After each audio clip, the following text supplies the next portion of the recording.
Hi guys, I'm back with this video regarding the bit and the ferro rod. If you strike it like this, where you're perfectly with sharp edge perpendicular to the ferro rod, you're gonna get those ridges. Why? It's too sharp, so it's not just scraping; it's actually removing chunks of the ferro rod. There's something you can do to avoid that. In a way, it's not gonna be avoided 100%, but it will be avoided. um, you gotta get your ferro rod, and you're gonna lay your bit flat and then just lift it just a bit and try to find the your angle without. There it goes, that's the angle. So I found my angle there, and I'm just gonna keep on striking it like that because that's the angle. I'm not lifting it up much.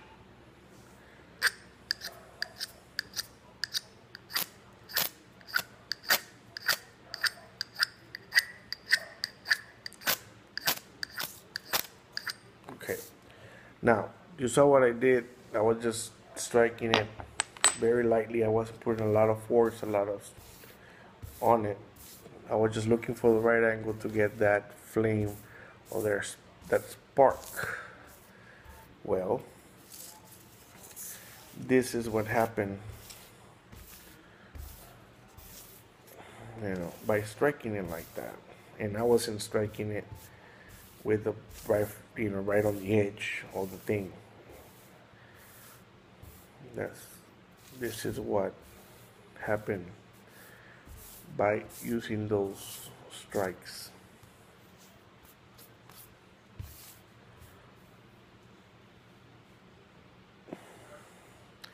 That's a pile of ferro rod right there.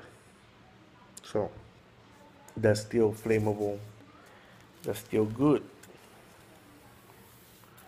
Of course, out in the woods, you probably won't see it.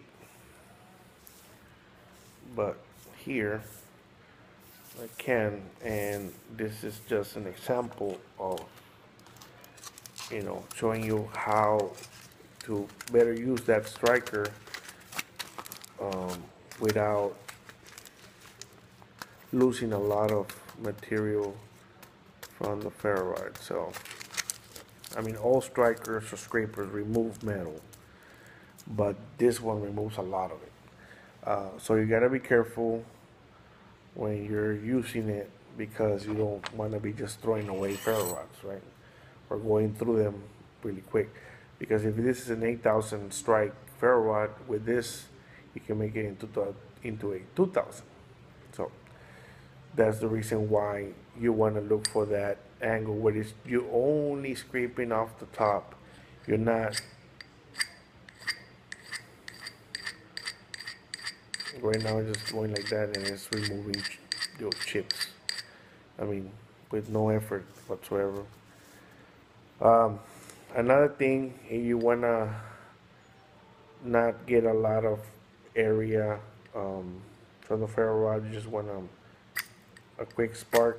You can use the tip of the, and let me see if I can ignite this thing. Yeah, that's all I got off the table. Um,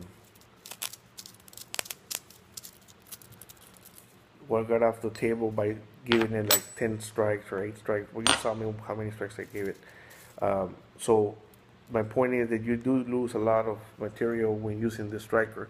So that's the reason I'm telling you, in order for you to avoid the ridges and removing extra amount of steel, of the fire steel, you need to lay it flat and then just lift a little bit, not a lot. Don't lift it all the way over here. Just lift a little bit and try to find the angle. Give it a couple of strikes until you get the spark, and leave it at that angle, and do your thing. Um, if you don't want to get a lot of, you just need a, just a small spark. You don't need a lot like a flames. I mean, using the tip of it, it does work also.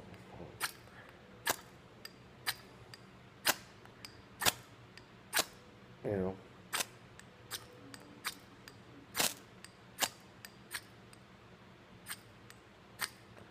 The thing is, if it goes to those ridges,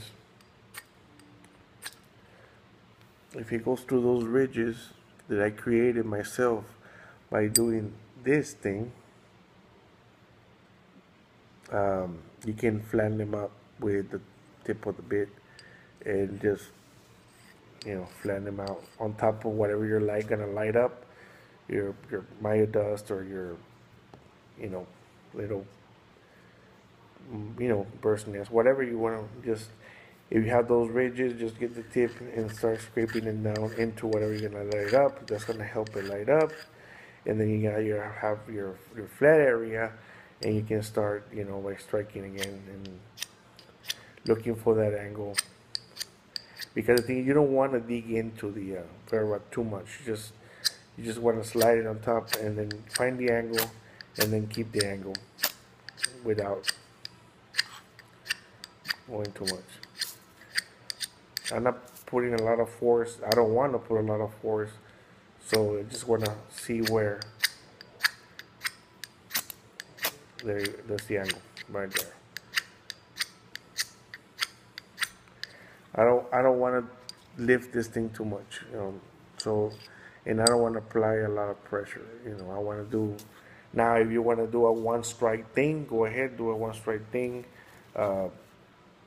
It'll work, but you're gonna have a very uneven rod, and probably chunks of it flat here missing, and you have half round over here. So it's up to you. The whole purpose of this video is just to show you that these things eat up ferro rods fairly fast. So they're great strikers, and I'm gonna keep on using them, but you gotta be careful how you use them because they are so sharp, and they will remove a lot of material from the ferro rod. So practice as much as you can to get a spark, without lifting the bit too much, just a little bit. Just find the angle, and don't put a lot of pressure on it. Just basically slide it on top. I say basically again. Just slide it on top of the ferro rod without putting a lot of pressure. And once you get the right angle on it, it should give you sparks. Not a lot of pressure. There you go. Right angle. Not a lot of pressure. So you won't dig in, and you will not create those ridges on it. So, well, hope this helps somebody. Again, I'm not discouraging anybody from using these. These are pretty cool, but they're also pretty sharp. So, just try to make the best out of your technique with it, so you won't go through your ferro rod that fast, and you won't ruin your ferro rod in a way by creating those ridges on it. But once you get the hang of it and you get the right angle, your arm, your hand, whatever, will get used to that position, and you'll have the same results every time. So look at my hands. Hey boy. Well, look, ferro rod burn, spark burns. Well, thank you guys for watching. I'll see you soon again. Bye bye.